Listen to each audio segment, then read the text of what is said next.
I've played Tower Fantasy for about a week at this point, putting in various amounts of hours into the game, anywhere from playing it for 30 minutes and then quitting, to then playing it for upwards of 3 hours and deciding I've had enough.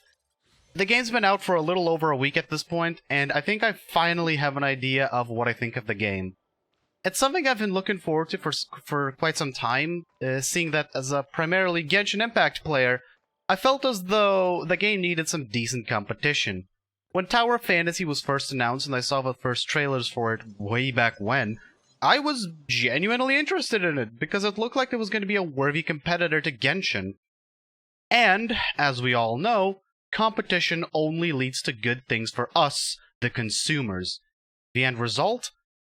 Well, I don't think I'll be playing Tower Fantasy long term.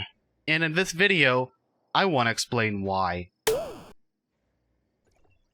First, let me get into the things I actually like about the game. Despite following a similar starting structure to Genshin Impact with the whole choose your siblings, I really enjoy the fact that the game puts more of an emphasis on your main default character as compared to Genshin's Traveler, where they want you to abandon using them as soon as you get your first few characters. Oh, and your main character actually speaks and gives their opinion on the things that are happening around them, rather than relegating every little detail to their companion like a certain Genshin Impact that I know of. Small things like being able to equip any weapon type you want on your default character, to the rather extensive and neat character customizer, I think Tower Fantasy does this really well. In fact, if you didn't know, my Tower Fantasy character is meant to be a recreation of my own original character. And I think it's neat that the game lets me get remarkably close to doing that. The next thing that I enjoy about the game is the way you traverse the open world. For example, sprinting costs no stamina. Only dodging or dashing does. The fact that you have several types of rideable vehicles consisting of land, water, and air. The environment being decently dynamic even with a basic kit peppered with things to find in the open world. And lastly, the fact that the game already has a more significant focus on the multiplayer aspect compared to that of Genshin, where the co-op genuinely feels like an afterthought. In Tower Fantasy, you have a global chat full of players to talk to. You can see other people just roaming around the playable area without it really impacting your own progression. And you have a decent amount of challenges where it facilitates the need to play and cooperate with others. There's also PvP, which I'll get into later. That's about it for the things I truthfully enjoyed about the game over my time with it. All really strong positives and really good things to have in a game of this scale. But why is it then that I won't be playing this any more than I already have? Well, let's get into that. I won't sugarcoat it. The story in this game is just dreadfully awful. It's paced so poorly that it makes you wonder what is the central theme of this story. Everything is so fast-paced that it's more of a detriment than you think. Within your first hour, you go from being with your twin on a bounty for some mysterious organization, to losing all your memories, to being brought into this random village greeted by these random people you know absolutely nothing about, to fixing some random portal machine, to defending said random village from a raid, to having the one character who accompanied you seemingly die or get close to dying. And because she's the village chief's sister, he decides to fuck off into an underground organization in a vain attempt, supposedly anyway, according to all the villagers, to save his sister. And now, these people that you have barely met instruct you with finding the village chief and his sister. All the while, the mysterious secret organization from the start suddenly gets in contact with you, deems you one of their lost elites or something, and now you have to randomly defuse 3 mines in the lobby planted by one of the employees who turned out to be a spy, and in order to defuse them, you have to use time travel, and it's all just... It gives me a headache even trying to talk about the story, which is a damn shame because when I play these types of games, the narrative push really matters to me. And if the game doesn't want you to give a shit about the story, then I, as the player, simply won't. Tower of Fantasy looks like one of those on the surface. It wants you to care about the story, but it very quickly abandons that notion. It's awful.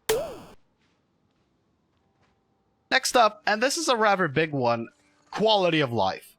It's the small details which, yes, are admittedly nitpicky and don't matter that much in the grand scheme of things, but over time they add up and it's just, Such as, where are my hotkeys for the menu icons up top? Why do I have to go into the settings menu to close the game? Why can't I freely control the jetpack? Why won't these stupid red dots go away even though I've looked and checked every single thing there is to check? Why does the game constantly keep pinging the shop to me every time I enter a new area?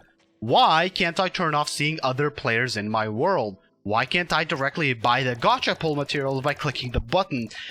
You get the idea. There's so many tiny details about this game that really irk me, and it bothers the hell out of me. PvP is a game mode I'm not really fond of in games like these, especially gacha titles. The reason for this being is that in gacha, the person who ends up winning typically isn't the most skilled player, or the one who has put the most amount of time perfecting their build. No, it's the player who shelled out over $3,000 to get that maxed out, overpowered 5-star or SSR character, who can simply do more numbers without much investment. But more than that, you wanna know what else is a big problem? Cheaters. I'll let this clip from Reddit do all the talking for me. Just check this out.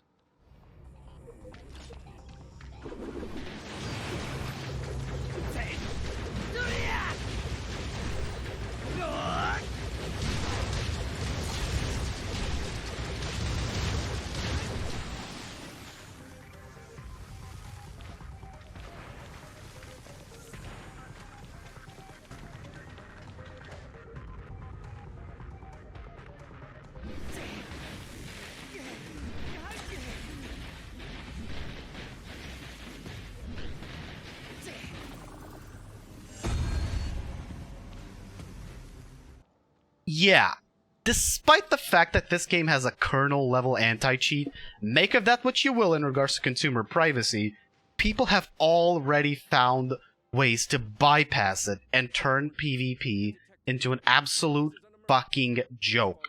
All the more reason for me to dislike PvP if the first point I brought up isn't enough of a reason already. There's also a bunch of general things I don't like about the game. For example, I think the voice acting in this game is just bad. No sugarcoating it, it's bad.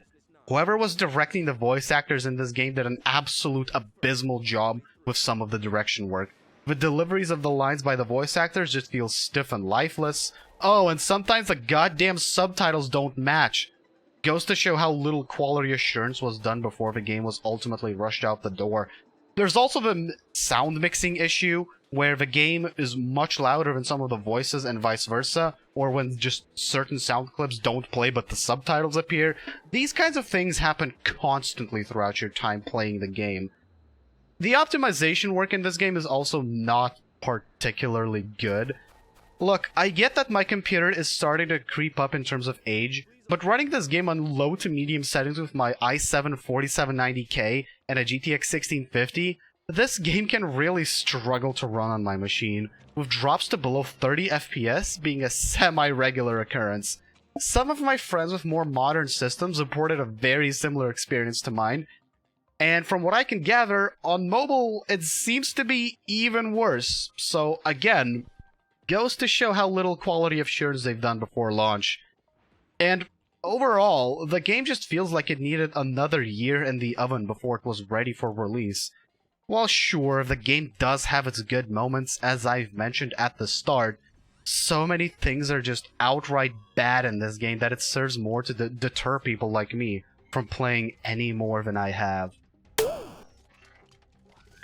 In conclusion, for the time being anyway, I'm going to be sticking with Genshin Impact.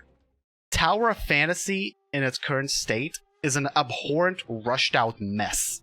Which is a shame to say because I really think this could have been a great competitor to Genshin Impact, but alas, it's not meant to be.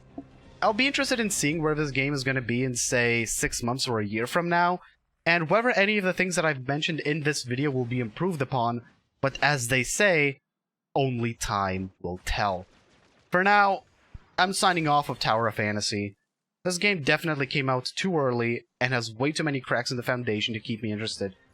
If any of you need me, I'll be on Genshin grinding away at what little content there is left in that game for me. Thanks for watching.